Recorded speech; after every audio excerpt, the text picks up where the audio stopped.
welcome back to episode 28 of the Hops and Bops podcast. I am Chris Tom. Hey, it's Joe. Hey, it's Mike. I remembered I'm here today. Yeah. Hey, I'm glad you're here. And welcome back. We got a couple of classics for you. We got a couple good ones. We've got Half the City, which is a St. Paul and the Broken Bones album. Yes. And we also have Welcome to Fabulous Stam Vegas by Half Full Brewery. It is a sour IPA. Yes. Yes. These are interesting because you got the picture of Vegas on the cover. It's kind of like this red and white or red and yellow polka dot design on the back. Yep. Definitely Vegas. Those are high heels. Now, but I'm not sure to what. Well, Marilyn Monroe, you see her. It's like her silhouette. To me, it almost looked like kind of like a Megazord and then high heels. Megazord. Like a cross-dressing Megazord. That would be something. Yeah, Tom, you were about to ask something? Yeah, so who picked this beer? This was my beer. Okay, and so we've only done one sour before, right? Yeah. So I've always wanted to go to Half Full Brewery. They're in Stamford, Connecticut. I'm in Milford, Connecticut. And I used to be in Fairfield, Connecticut for a while. Like 30 years of my life. So Stamford, it's close, but just a little far. Like it's, it's almost New York. So I never get down that area a lot. But I wanted to go. My fiance and I went, and we went there one night. Got a flight. Wanted to try a lot of the beers, and this was one of them. And I couldn't believe it. I'm not a sour guy. I love IPAs. So I was like, you know what? Let me try it. I liked the name. Sour IPA was different. I loved it. This thing tasted so good. And I was like, you know what? I want to bring it to the pod. Awesome. I want to bring it to the table. So I hope you guys like it. We often talk about with IPAs that it's missing like an X factor, Yeah. Because IPAs are like dime a dozen now. Mm-hmm. So I'm hoping maybe this will have maybe a little X factor for you guys. So let's try it out. Let's see. Let's. All right. Yeah, because usually we say we're not huge fans of sours either. Like right. I remember on the Starburst one. Yeah. We had mentioned that. And this didn't have like an incredibly sour taste to me. Oh, wow, look at the color on that. Yeah. Nickname for Stamford, a lot of people call it Stam Vegas. I guess because of like the nightlife and all that. So I like how they incorporated that into the beer name, and then the can design. They have the classic like Vegas sign. So the description on the website says, "Welcome to Fabulous Stam Vegas combines the tart, refreshing flavor of a simple sour with the juicy hop hit of a hazy IPA. The result is a hazy, juicy beer with flavors of tropical fruit, lemon zest, with a slightly tart finish." Okay. I can sense the tartness. Yeah. It's a different sour flavor. Mm-hmm. It's got I don't know. It's hard to explain, but I guess tart is the only way to kind of say it. It's not that typical, like you're eating a lemon or a lime or like that kind of sour. Right. It's got a little different bite to it. Mm-hmm. Could be the fact that I just finished my coffee, but Yeah, I know. I got a little toothpaste still in my mouth in the morning. So it's kind of got that orange juice toothpaste twang. I could see where you're going for with that one. No, but I just thought it was different. Thought it was cool. I don't really see a lot of sour IPAs around. I don't think I've ever seen any. Yeah, I've seen a couple others. I also haven't looked for them. Yeah, I was just at what's that place? Labyrinth in Manchester, and they had a sour IPA, which is pretty good. It does have like that juice color to it. Yeah. If that makes sense. Yep. And like the haziness of it looks like you're pouring like an orange juice, just a lighter color. Yeah. Or a very dehydrated urine sample. Yeah, it does look it does look a little urine-y. But only if you've been drink some water. Yeah. Yeah, only if you've been having a bad diet. Yeah. So, welcome to Fabulous Stam Vegas. Okay. It's pretty good. I mean, again, as I mentioned, not a huge sour man. Yeah. They don't call me that on the streets. They don't call me sour man. So I'm not falling in love with it or head over heels or anything, but it's good. It's got its character builds. I like it. I do. I mean, I like sours. They got to be done right. We've had this conversation on previous, episodes, but I like this one. It's not overpowering. I mean, you could drink a couple of these and it wouldn't be too much, in my opinion. Yeah. It's only 5.5, right? Yeah. So it's on the, lower end of ABV for sure. So it makes a lot of sense. Sour IPAs typically are, like you said, New England based. That style. Yeah. So it makes sense with the coloring and the haziness and kind of the lighter flavor. That is hoppy. Okay. And it's similar to like the kettle sour process, which we talked about with Josh from Woodstock. With the Starburst one. Yep. Cool. I like it. Yeah. Yeah, good. So nice little taste for the episode. Yeah. Because our album is called Half the City. Yes, and I was just going to throw go a ahead. tidbit. I just found out that sour beers are good because they have probiotics. They're good for your stomach and your intestines. Well, there you go. So we are being healthy. But what if you're on antibiotics? Oh. Are they just dueling it out in there? Cross-cancel. Well, I mean, you're not really supposed to drink on antibiotics anyway because it cancels them out. Oh. No, I'm not. I wouldn't do that. Yeah, right. You have the clap today. Sorry to tell you, Tom. Oh, whoops. Is this how I discover it? I make some calls. Call the clinic. So we have Half the City from St. Paul and the Broken Bones. Mike, this was your album. Yes. This is by far one of my favorite albums. Random story on how I got into them. I was listening to, I believe it was the Nathaniel Rateliff and the Night Sweats album. Yeah, love them. Sounds And just it like was them. on YouTube because it was in my office at work, so we just had YouTube going. And these guys popped up because they do like the artist similar type of deal. And I didn't even have that like preset. It was just already there. And they popped up, and his voice is what caught my attention. I was like, that's a really kind of interesting voice. It's different.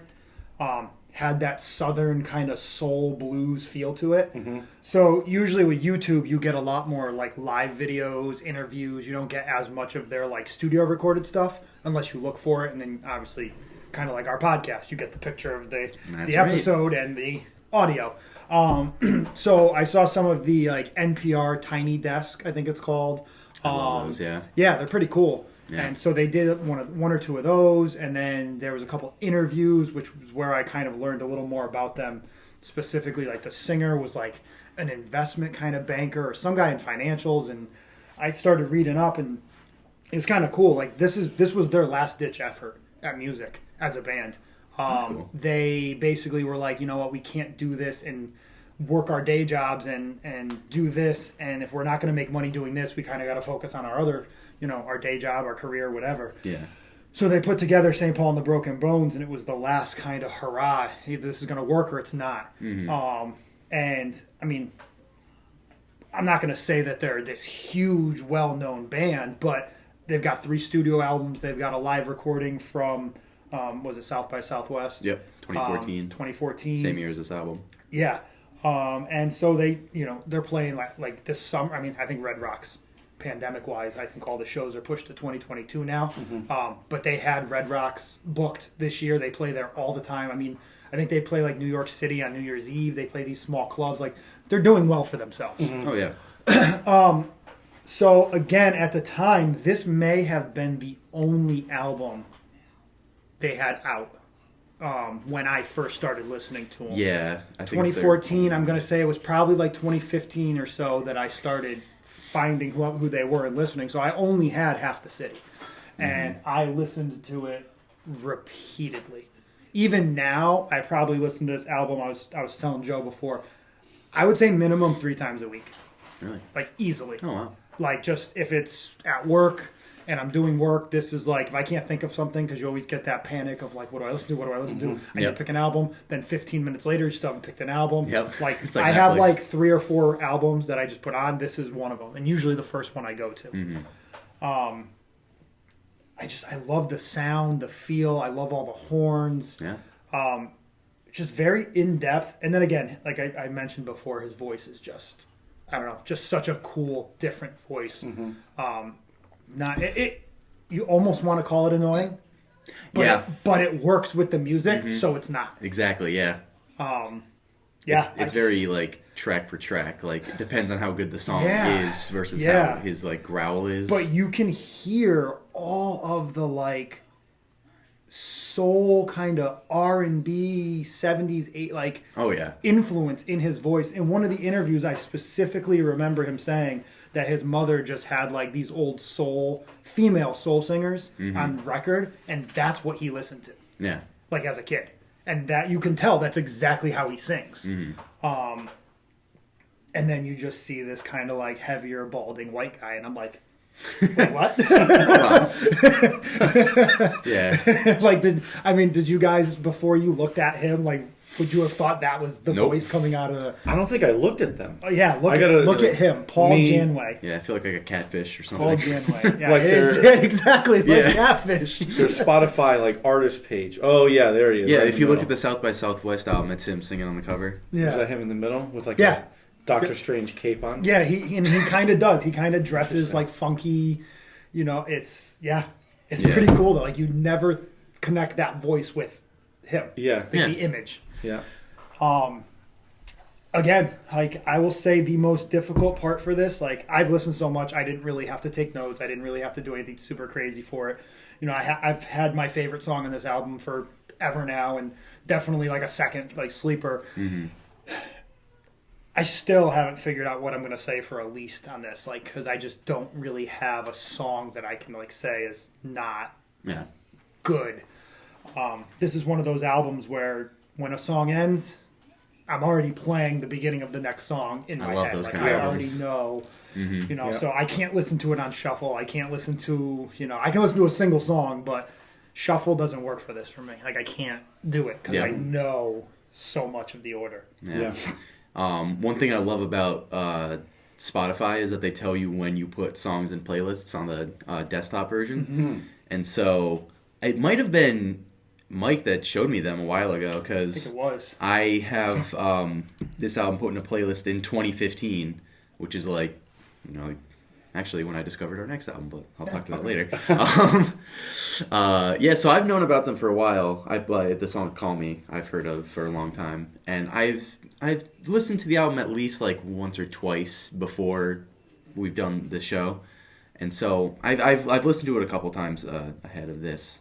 And they definitely have a very unique sound. The horns are definitely the along with the vocals are the big shining spot on the album for me. And they definitely have, we mentioned an X Factor, like with the beer. Yeah. They definitely have a lot of different X Factors on this, and it's unique. It's very unique. Yeah, they're good. Like one thing that always gets me is their guitarist and his guitar playing is kind of, I almost want to say erratic.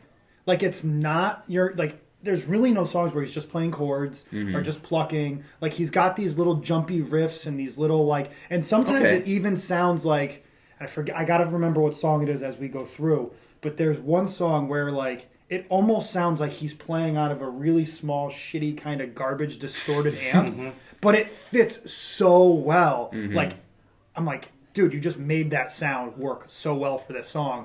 And it sounds kind of like a middle schooler trying to get a good distortion out of their amp and couldn't figure it out. And they're like, yeah, I got it. And it sounds awful. But he makes it like how he wants for that song. Yeah. It's just really cool how this band blends together.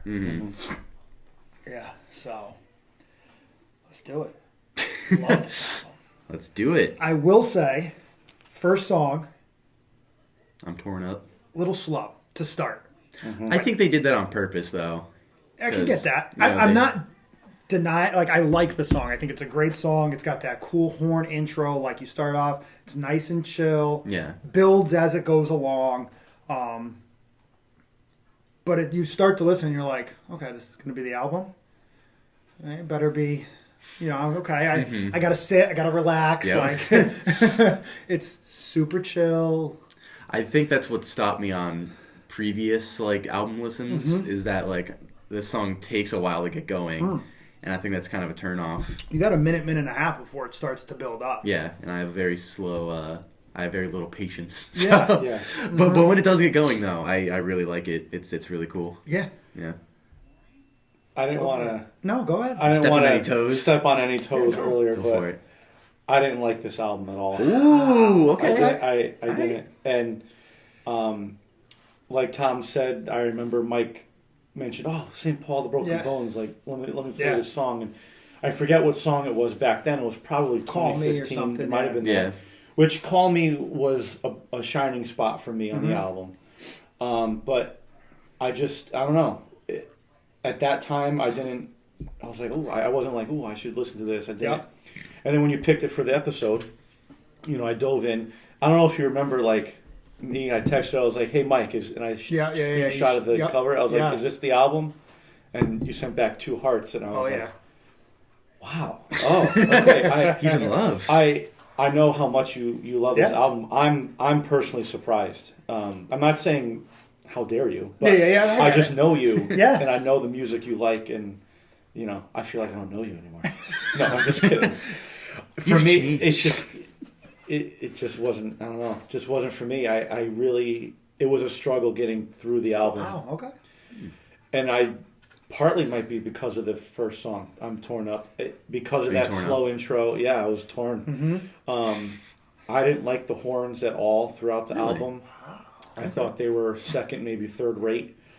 Knowing how big the band is, like in size, I was expecting much more of a bigger, like big band, soulful sound, and they just sounded too reserved throughout the whole album. And I was just kind of disappointed. But I don't know. So I like the side of Joe. Yeah. No. yeah. Well, I mean, I like to shit on music because music and they make it for a reason, and they make it because they love it. But this just wasn't for me. So I'm just cruising through as we talk, and we're at about 2 minutes and 50 seconds into this song, and it just really picked up with him belting out the vocals and all that, which it is. It's a tough introduction song. Right. I mean, I kind of get why they did it. Like, they just kind of started chill, kind of brings you in, and then the second song, Don't Mean a Thing. Don't Mean a Thing, just boom, jumps right in quick. Like, there's no that I liked. That cool, like, jazzy intro. That was really cool. I felt like I was in like a New York club. Yeah, like a little shuffle going just, on. Hey, this band is playing. This is them. You get the horns going. And it's got a little bit slower with the vocals, and I don't know, he can just belt out and hit some of those notes, and it's just like he brings so much, in my opinion, vocally to the band with some of the just even the way he sings certain things, and when he goes from like that lower and then he hits that higher, almost nasally, kind of whiny, but he adds that little bit of rasp, and something just clicks, in my opinion. And it just works. It definitely is the glue to the album. Yeah. On every song you're gonna get that style. Yeah. And it really ties a lot of the instrumentation and songwriting in together. So he's definitely one of the big shining moments on this. And even lyrically, I mean, I haven't dove super deep into the lyrics, but the lyrics all have really good content to them. And what I do like too is some of them. I remember reading or listening to one of his interviews, and they were talking about the song. Shit, it's got like a phone number in it. Yeah, Call Me. Call Me. Yeah, it's got the phone number in it. Yep. He goes, I literally wanted to write a song with numbers in it. Like, that was their reasoning. And then they made that song. I'm like, oh shit, it works though. It was just really cool. That's cool. Really funny. Yeah, because I remember in the chorus he says 6'11", and I didn't know what that was, because I was like, when it originally came out, I was like, what is he saying there? I never actually looked at the lyrics, and I did for this. And I was like, oh, it makes sense because it's about calling someone. Yeah. So and literally, that's what it was. They wanted to write a song where he said something to do with numbers. Like, that's all it was. Yeah. Which is pretty cool. And Call Me is next. Yeah, it is. Might as well jump into it, yeah. I did like that part towards the end where it kind of cut out, and then the guitar had that, like... Yes. Like, that was cool. It was a cool little breakdown. I can imagine, like, a crowd, like, vibing with that. Big fan of how it ended, too. How the band, like, came back in. It reminds me of, like... It reminded me of like I don't know, like the Blues Brothers. Just Yeah. There is high energy. You know, one of the songs later in the track Yes. that sounds almost exactly like a Blues Brothers song. It might be the same song I thought of. Yeah. But yeah, just reading a little bit more about this, I guess the song Call Me actually started with that first guitar riff you hear at the beginning. And then he says there were 6 of us in a tiny room, and at the moment we heard that riff, we knew we had a danceable song, and they fell in love with putting the phone number in the song, like the Wilson Pickett 634-5789 song. So he wanted to go off of that. Yeah. So he's very influenced by like blues and soul. Yeah, 100%. Which I can see why you would like that, because it's kind of like right up your alley. Yeah, and I like... One thing I've noticed a lot, too, in this entire album, listening to it over and over and over, and the way the horns and the guitar play off each other. Like, you don't really hear in any of the songs where the guitar plays a riff and the horns are playing the same riff. Like, the guitar's doing one thing and then the horns do another, and they're always like almost like call and response. They're like complimenting each other. And I just think that's really cool, and a different way to intermix the two, without just doing like, hey, this is the melody, so everybody play the melody, and then the singer sings along to the melody, and it becomes just blah, which I thought was pretty cool. Yeah, I really like how the bass works well with the horns as well too, because they're pretty in sync for a decent amount of it too. It's not just kind of a copycat of the guitar. No, so no, I thought that was really interesting. Yeah, there's so much going on. Like, you could just, the songwriting process, there's so much with the details that make it all come together. Yeah, and it works out too because the bass takes up a lot of the low end and the horns take up a lot of the high end. So they really just fill up a lot of space together. Especially because the vocalist lives in the high end. Yep, and because guitars fill the mids, it's that really fills out the whole mix. Yes. And then we go on to Like a Mighty River. Yeah, this is another one that I really like too. I think the first half of the album is significantly better than the second half. I would agree with that. I like the bass guitar in this song. It had those like couple that little extra notes like. It was kind of cool. So if you listen, and this was again, I listened to this album, and when it ended, Amazon gave me a random song that was in the same similar format, and it was by this woman called Ruby Vell. And it's Ruby Vell and the Sulphonics. And there's a song called Love Lady Yusa. So like USA, Love Lady Yusa, or Lost Lady Yusa, I think it's called. Almost identical intro to this song. Yeah. And I didn't really look in to see which came first or whatever, but it's the same genre, same style, horns, guitar, kind of soul, bluesy kind of vibe. And it just literally, I heard that song and I was like, Mighty River? And I went right back and I was like, what the fuck? Like that Spider-Man meme where they point at each other. Yeah. Wait a minute. So it was actually pretty cool if you go listen to it. It's really, really close. Yeah. They probably draw but it's just influences. that dun, dun, dun, or that dun, dun, dun, dun, dun, Yeah. Yeah, I don't want to be sour. Maybe it's the beer talking, but the horns just sound tired when they play. It's not like. See, and I'm the opposite. I kind of don't think they're complementary. Like, I don't know. I think other than his voice, there isn't one instrument overshadowing the others. They have their moments, right? But they all just work together. Like, I'm almost wondering if the horns were louder or more prevalent, would they be too much? I'm not saying louder or more prevalent. I'm saying just, I don't know. It sounds like the horns were bought at like a garage sale or. Okay. So, and oftentimes it sounds like I'm listening to like a high school concert, like when like young kids are like learning to play horn, like. You know, if they play like a song, you know the song, but when you hear them play, it's like kind of not the right note, or a little sharp, or a little flat. Yeah. I don't know.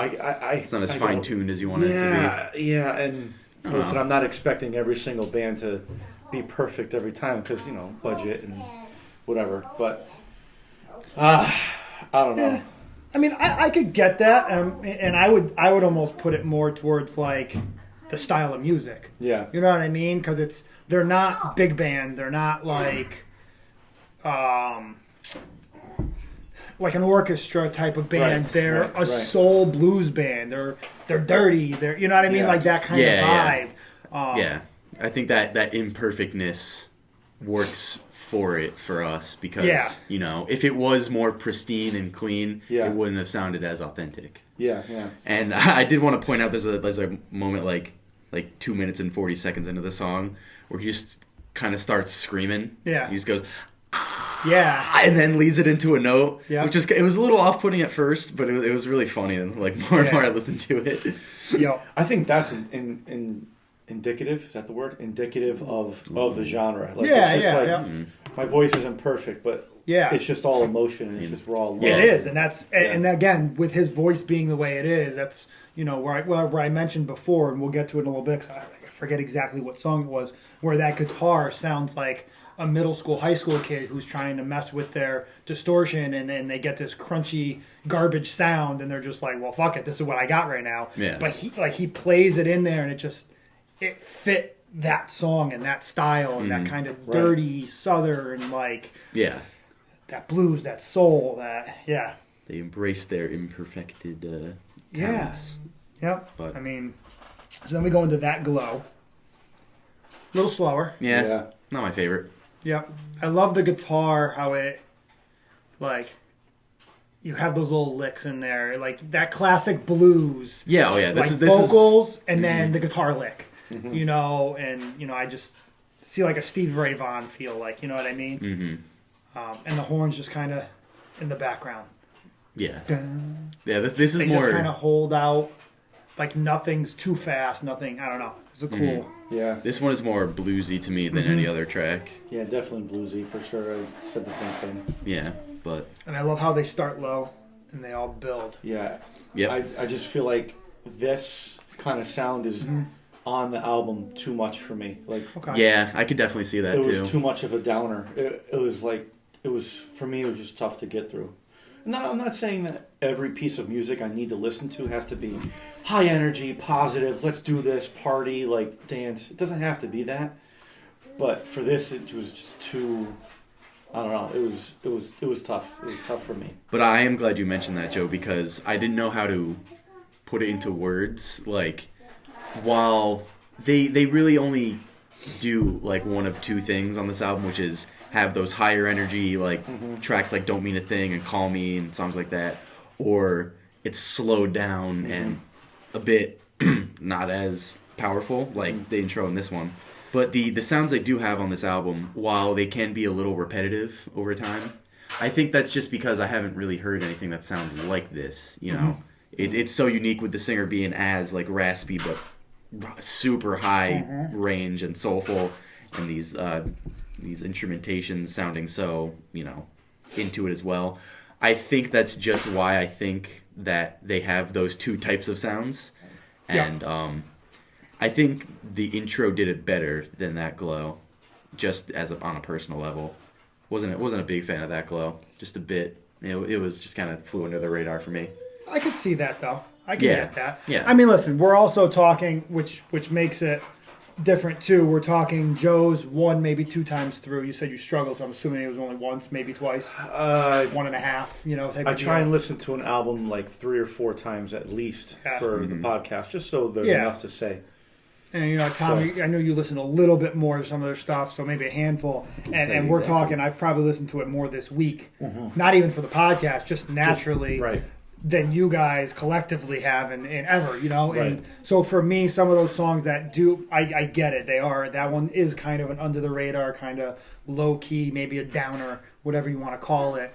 And sometimes I have to step back and look at it from that point of view, because for me, it's the next song on the album. It's in its spot. It's part of it. What it is, like. Yeah. I can sing every note. I'm playing the guitar in my head. The drum, like I know what's going on. And then we come into one of my favorite songs on the entire album. I figured you were gonna say that. Broken Bones and Pocket Change. I could listen to this song forever. Just that slow blues intro, and then I love the title. Broken Bones and Pocket Change. I don't know. I just love that line. I love that title. The chorus kicks a little bit more, when it comes in versus the verses being kind of versus the verses. Caught myself saying now. Yeah, I like that lead into the chorus. I love the way that the horns and the vocal lines of the chorus call and response. Oh yeah. Broken bones. And pocket change. Yeah, that's true. Yeah. Like they go off each other. Mm-hmm. They perfect like the call and response on this. Yes. Yeah. I just love that. I don't know, man. Go ahead. What's your what do you hate about this song, Joe? Hey, I've been that guy, Joe. It's not fun. Sometimes it's fun, actually. This was me at Elton John. I couldn't do. There was nothing. And the Combs. Right. I know. What was your low song? Everything else. If this was an album that was just randomly given to us saying, you have to review this album, I would probably be way more like... Negative. But my good friend, like, you this can is be negative as I know. You gotta separate I'm church not being and state. soft. I'm not being soft, but I am speaking truth. Like, it just was not for me. This song, I guess I can appreciate what you're saying, but it's just another downer. Like, I don't need to be down like that. I don't know. They're so soulful. I want to hear the horns. I want to hear the big band sound. You probably would enjoy their two later albums, which are a little bit more upbeat. Yeah. Almost even a little bit more poppy mixed in with the song. You call me a pop guy? I'm just saying with that vibe, though, that you're kind of describing that you're looking for. Right. Their other albums are a little bit more upbeat with that. Not as many of these types of songs. Yeah. I'll have to dive into that. Deep dive? But You're not doing deep dive. No. No, Sea of Noise is good, though. It is a good album. Okay, flow with it. Is It Me on that album. And again, that's a ballad, but I love that song on that album. I just remember finding myself like I tapped next like 5 different times, and every song started the same way. And I get that. We've talked about formulaic a little bit on the podcast overall. And I don't know. It just didn't work for me. I just love the horns at the end of this too. They just get so big, and his vocals start doing where he's not singing so much of like the lyrics as he's doing a lot of his runs and stuff. Yeah, a lot of repeated lines. Yeah. And if the last track was the more bluesy side, this one's definitely the more soulful side. Yes. Yeah, right. Which I can appreciate because I love soul. For today. I just hit that. Just fades out. We love a good fade out on this podcast. And then that guitar though, or it might even be the synth or something, just has that little like pulse at the end. Then it comes. Here we go, Joe. The next one comes right up. Sugar Dime. Yeah, great song. Really? Yeah, great song. Fun. This is a fun song. Like, are the instruments reserved? I still think they're reserved. I still think the drums are holding back. I think everyone is holding back. Maybe. So the singer maybe this is the forte of the band, is the singer's voice. But the energy's there. It's fun. I enjoyed this song. This is one of my favorite songs on the album. Yeah. This one reminds me of Blues Brothers. That's what it was. Yeah. It's funny, I listened back to a Blues Brothers album while I was listening to this, and I was like, oh. Yeah. Yeah, this is a fun one. I don't have... This is a great one. Got the tambourine kicking there with the hi-hat, and then just that constant 4 beats on the snare. Yep. Do-do-do. Loved it. I don't know. Something about it. These horns. Yeah. It is. I love it. This song also reminds me of the Alabama Shakes. So that was one of the bands that... Yeah. Ben Tanner, I'm just reading up a little bit, but Ben Tanner of the Alabama Shakes produced this album. Oh, okay. So I was like, okay, I see the connection there. Yeah, that was again, going back to how I found these guys with the Nathaniel Rateliff YouTube, it was like these guys, Alabama Shakes, they all started to fall kind of into repeat, and just whatever reason, these were the guys that stuck with me, though, when I originally... Yeah. So just a great song, upbeat the whole time, has just, again, the Blues Brothers feel, so I can see that. I mean, it's not like one of the biggest standout tracks for me, but while it was on, it was more of a fun track for me. Yeah, I get that. And then the title track. Favorite song on the album. Really? Okay. Wow, the title track. Got it. Love this song. There you go. There. I love it. I love the little guitar intro. I really like the vocals and the lyrics. I was going to mention the that. vocals and the lyrics absolutely make this song 1,000 times better for me. Than it's just so good. Mm-hmm. Yeah, plus it makes it funnier that the title of the album is called Half the City when you realize that he's talking about how he populated half the city. I love that line. Oh, really? Favorite line in the whole song. Yeah, the album is how he can't. New. Yeah, the song is how he can't find any love in the city, but he populated half of it. City, yeah. And where was South by Southwest? That was in Austin. So he says when he plays this song, I populated half of Austin. He says it in the live album, which I thought was pretty cool. That's cool. Like I'm sure when he goes and plays, he says half of whoever everywhere he goes, which I like that. Yeah, that's pretty funny. But the guitar's a little simple, which is fine. Mm-hmm. The horns kind of accent that, and it's a tight song. I enjoy the organs, the key, like piano. Yeah. Organs. So the organist is actually a little older than all the other guys. He was a studio musician, and he's been around since like the 70s. Okay. And Al Gamble, and then he just jumped in with them, and then became kind of like their sit-in, their primary organ player, which is pretty cool. Yeah, I love this song. The track is tight. It's got its really good moments. I thought it was kind of basic. There wasn't this. It's a more simple flashy. song. Yeah, it's a much simpler song. Yeah. So for sure. But they did it well. I have no complaints about it other than that. I think vocally he shines. Vocals. That's like the main instrument of the band. Yeah, it really is. Which is maybe why I'm not gravitating towards it, because I'm always about instrumentals, and so. Yeah, I just like this song, like you're stating, is pretty simple, and then vocally though he's belting out, he's doing these different things, and it's just. Again, I can just sing this song repeatedly, or not even this song, this album. Yeah, he's definitely a very, very high tenor, and from a bass to a tenor, it's impressive. Maybe he could have. I'm not going to ask for him to shine on the lower notes, because obviously he hits those high notes so well. Mm-hmm. But it would have been a cool change of pace to maybe throw a little bit of that in there. Yeah. But still, it's insanely impressive. Yeah. And just he goes right into that falsetto, and when he gets going, right where he holds that note out at the end of this song. Mm-hmm. Oh, he just holds it, and I'm like, let it go. But then he ends the song on a relatively low, not even low, but chill. Yeah, reserved.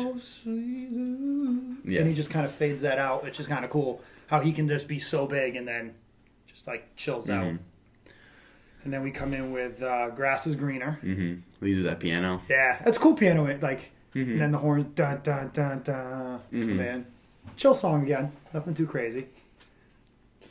From here on out. If you listen to all the rest, Grass is Greener, every single song kind of has the same energy. And I don't know, ending an album with that low energy, I don't know. Yeah, I could see that. I mean, it kind of started and ended both chill. I was going to mention that too. I think they planned that out a little bit to do that. Mm-hmm. But Grass is Greener was nice. It was again one of those slower tracks. Mm-hmm. I did like the piano and the horns a bit more reserved. Yeah, and there's the piano. It's more piano than organ and the synth, and so you have kind of that classic piano ballad type feel with some of it. I could see how Joe was saying how this is pretty downer. It's a downer at the end. Yeah. Let it be so comes in with those really light horns, and then the vocals. This one made me feel like I was watching a high school Christmas play, I can see what you mean. All right, Johnny, it's your cue. You play now. I don't know. Yep. But it's another. I also realize, when I talk about this album and listen to it and stuff, I'm not usually I'm not going for a run. I'm not working out. I'm not working Right. in the yard. Like It's a mood. There's this moods is for like everything. if I'm doing dishes at night and I'm looking for a song or an album. If I'm, even this one picks up a little bit though when it gets in the verses. Yeah. Sometimes doing work at school, like I just need something to chill. Like I'll put this on hot tub at night. Like whatever the case is, it's usually more of a low key, a fire chilling. Yeah, I at was a gonna fire say. I at think night. you've put it on while we're playing horseshoes or something. Like horseshoes, okay, maybe up and down, but something like yeah. that. I don't know. I mean, there's definitely a mood for it. I'm not going to go run for it, but it's just, it's a go-to for me in any of those situations. And even still, the vocals are really good on this too. Yeah, And I'm gonna keep talking about that. And I think that's what pulls me in so much is that we'll say, attempt to sing this constantly. Oh, yeah. Like you're just singing it. Yeah. So I can see from someone where like you aren't vocal lyric type thing Right. that you're going, okay, some of the instrumentals are a little basic, not super, refined or whatever you want to call it. Like we've said, the vocals are like the shining part. Side note, St. Paul, where does that come from? I think that's just because his name is Paul. Okay. The singer is Paul Janeway or Okay. Janeway or however you say it. But yeah. I did like how Broken Bones and then a song was had like Broken Bones in the title. I thought that was cool. Yep.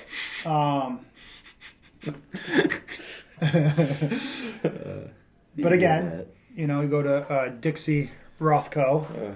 Again, though, it's so vocally driven. Yeah. Like that whole intro. This whole song is him vocally. Yeah. This one picks it up a little bit though. Yeah. And, like right before the end, I think they did that just to coax it out on the final track. But it doesn't happen until you're in the song deep. So I'm not saying I'm a shallow music listener. Yeah. And I'm only judging by like the first 30 seconds. But if you're doing that on 80% of the album, I don't know. And then we come into Midnight, which is the final track, right? Yep, 12th track. Final track. It ends the way it came in. Mm-hmm. Like, they definitely bookends it the way they opened it. Yeah, these horns, I couldn't do it. I actually really like this song. Really? I love the song. Yeah. It sounds like it's tucking you into bed at night. Yeah, You know? it is. And you know me, I'm not usually like a slow ender. Like, if you're going to end with something to remember, or even the intro, like to start with something so slow. Mm-hmm. And it's a short song. It's like just over 2 minutes. Yep, 2.5 minutes. I think it's So they don't really drag. Yeah. It's just kind of not super in depth. Mm-hmm. I've been mad. Yeah. This one's definitely the coziest out of any of the And then I songs. love too, like at good the word end, for it, cozy. when he does that again, he hits the high note. Oh, yeah. One last bye guys. Yep. this song is the song where your friend's leaving the sleepover and you're watching his mom's car drive away and you're like, oh, okay. That was a fun time. Bye, buddy. Hope you find your dad. Thanks, Mr. Narwhal. I can see this in the background. Yes, absolutely. That little build up. Yeah. Yeah, so while it's not the big budget, like super high energy send off that some people want, I think it bookends the album, starting kind of slower and ending slower. Yeah. I feel like they did that a bit on purpose to keep it consistent. So, yeah, there it is. Excuse me? There it is. There it is. I'm ready for the bookends of mine and Joe's ratings. All right, key tracks. Key tracks, number 1, Half the City. Yep. I put it as my number 1 and not my sleeper because it's the title track. Yeah. So I figure it was a little more prominent. Mm-hmm. And I love the vocals. I love the lyrics. It was a more simplistic song. But the vocals and the lyrics, for me, really did it in. And again, most title tracks, in my opinion, end up sucking or not living up to the title track mentality. Mm-hmm. And I think this one did that full justice, exactly what it was expected to do. Mm-hmm. Yeah. I went with Call Me, but that's just because, I've listened to it for 6 years now. In my opinion, that would be the single of the album. Oh, definitely, yeah. I think it is. It is. Is it actually it's the a only single? single. Yep. It's I didn't If even you know they go had down a to single. singles there. Oh, you're right. It is. Yeah. On Wikipedia, shout out. I didn't even realize they had a single. But Should've yeah, been you're boys. right. Yeah, it's their most popular song by a fair bit of streams, which doesn't affect anything, but you know, it's a song that most people have known for a while. Yeah, if you And know who they are for sure. Exactly, yeah. And I like how you mentioned how the guitars just kind of are erratic, but in a good way. You know? You got these little tiny fills that just kind of incorporate like no dead space at all. This song is just all killer, no filler. All right. Call Me is your favorite. Okay. Call Me by Your Name. So Call Me was my favorite. What happened? My bad. Call me Daddy. Call her No, Daddy.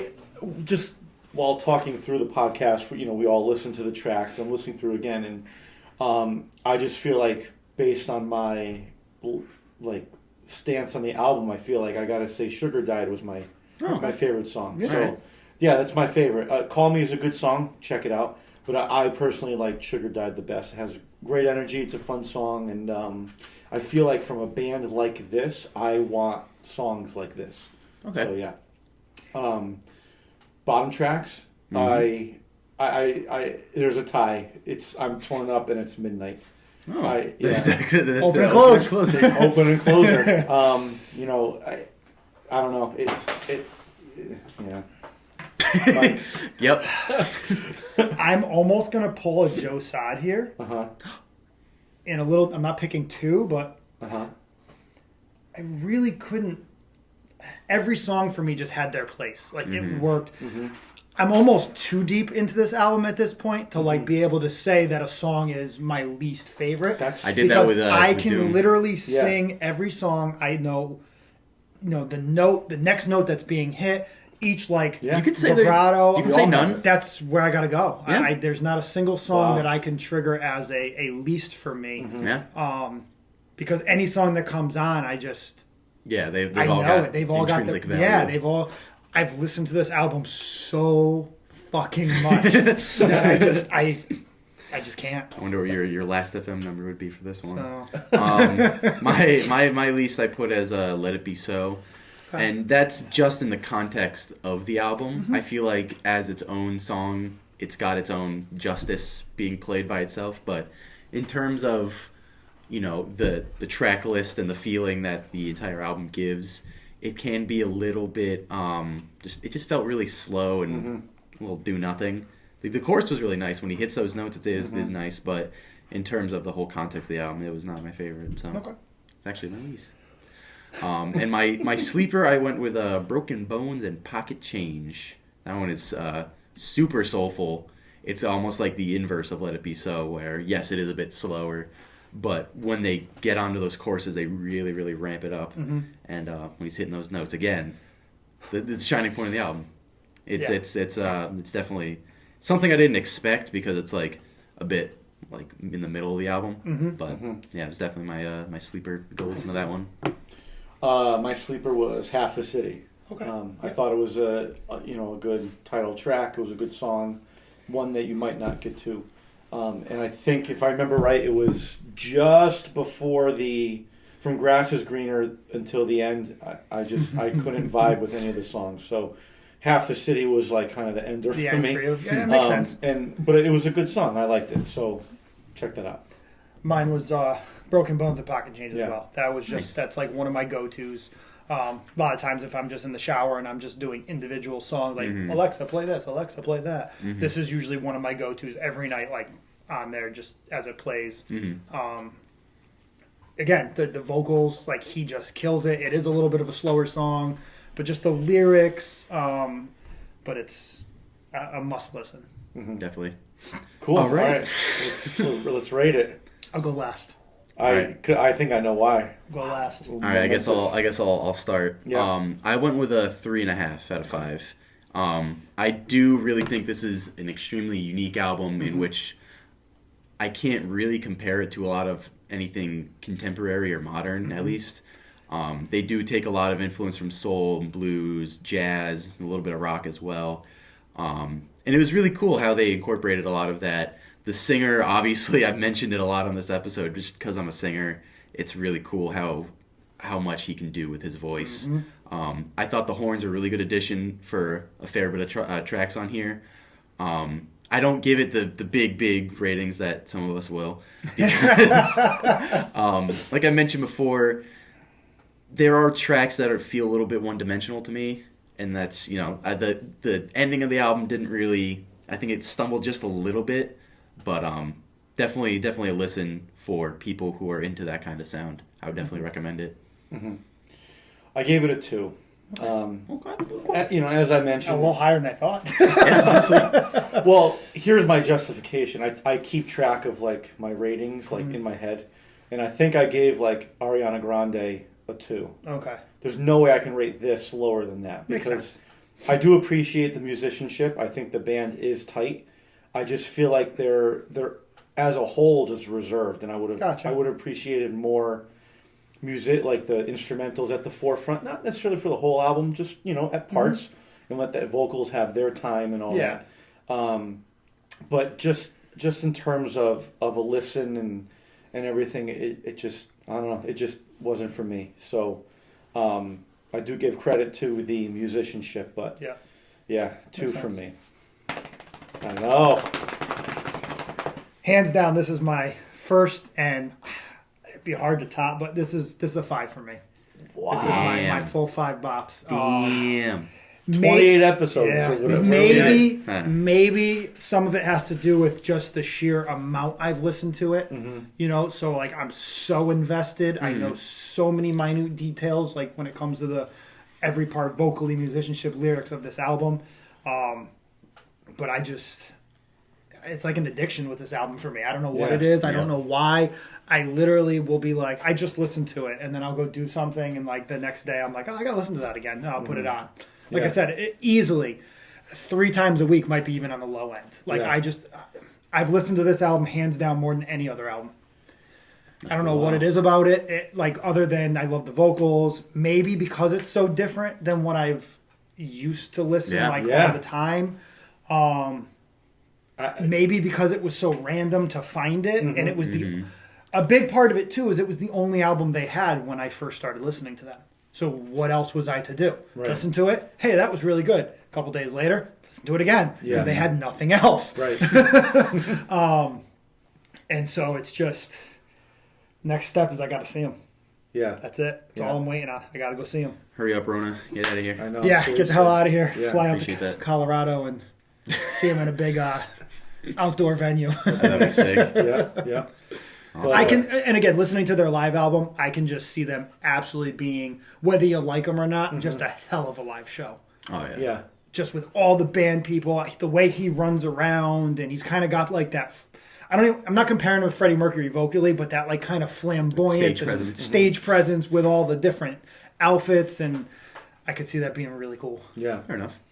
Mike, I mean, all the years I've known you, all the bands and people that you like, and I mean, you're a Doors guy, you're a metal guy, and to have this be your first 5, and like you're saying, maybe your only 5 is surprised. But that surprised me. But that's the beauty of music. Like you never know, like what connects with you and what hits you, and that's what we do. So awesome. Go listen to it. Sweet. Yes. Let's see what we think about the beer. Welcome to Fabulous Stam Vegas Sour IPA from Half Full Brewery. How many hops? I'm sitting around 2.5. Yeah. Out of 5. When we started, it did have that kind of throw up taste. Just in most sours, it's just a bit of a put off for me, but I feel like once you get more into the taste of it and you get more used to it, it does have that body and that those characteristics you do like in a sour. But the fact that you have to kind of get that really gross taste to get into it, and I'm not saying it's gross. I did enjoy it somewhat. That's why I didn't give it like a lot lower. Right. It did have those really cool like tart, almost like a citrusy almost tastes. But it's not something I'm going to be returning to a lot. Yeah. But that's just because it's a sour, That's not anything wrong with it. Right. Yeah. I gave it a 3. I enjoyed it. It was kind of a nice surprise. Sour IPA, you don't often see those two things combined. I will agree on the tartness. It's a little more tart than I had remembered. which takes me a little bit to get into because I also don't like sours as much. But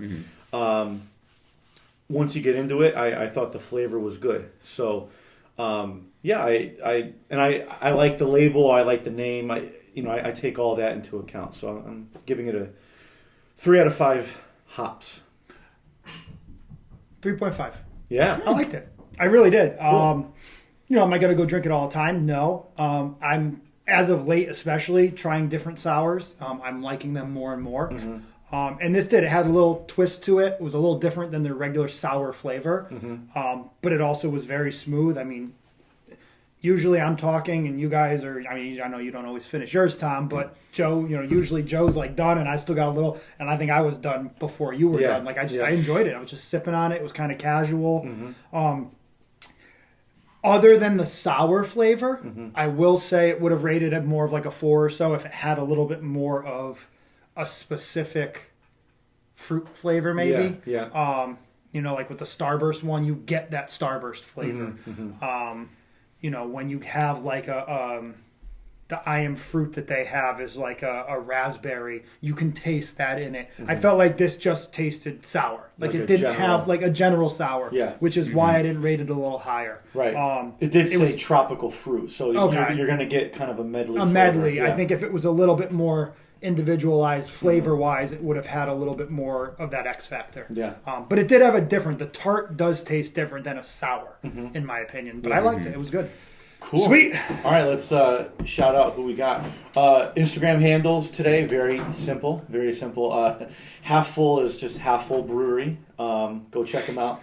They're a very small tap room down in Stamford, Connecticut. They actually opened up a second location in Stamford. It's called Third Place. And the concept behind it is like home is first place, work is second place. We want you to come here as the third place. Okay. Yeah, and it's that's cool. So it's kind of like your side chick. Yeah, right, yeah. Right. Yeah. Keep it discreet. The receipt says, the receipt says, Stop and Shop. They don't reveal. No, but and it goes halfway out the door. Yeah, they serve the beer that Half Full brews. It's a half full place, but they serve the beer. But it's also a coffee shop too. It has a coffee shop vibe, which is pretty cool. So go check them out. Half Full Brewery on Instagram. Check out their website too. There you go. And St. Paul and the Broken Bones. Do they have an Instagram? That's it. It's St. Paul and the Broken Bones. The word and. Not ampersand. But that's it. Check them out too. Yeah. And there you go. Cool. Unless you're Joe, don't check them out. No, do listen to their other stuff because it is good. Yeah, they do a really good job. Cool. Yeah. Sweet, guys. Next episode. Bruce's pick. It's me. I'm up to bat. I changed this one back and forth a couple times. You did. I did. I was going to go with something newer, but then I didn't like it, so I went with something slightly less newer. I went with an album by Logic called The Incredible True Story. It's one of my all-time favorites. And I paired it with Supernaut by Nebco, another brewery we've done before, but I want to do it again just because the album has a bit of spacier themes, and this one's Supernaut, so to be called Out of This World would be really cool. There you go. Cool. Can't wait for it. Yeah. All right. Awesome. Love it. Let's go. Hope you enjoyed. Follow us, like us, subscribe to us, spread the word, get other people on board. We'd love to hear from you too. If you have any beers or albums or breweries or artists that you want us to check out, let us know. DM us, hit us up anywhere. But Hops and Bops Podcast on Instagram and Facebook. We're streaming on Spotify, Apple Podcasts, and YouTube. For Mike and Tom, I've been Joe. We'll see you next time. Peace.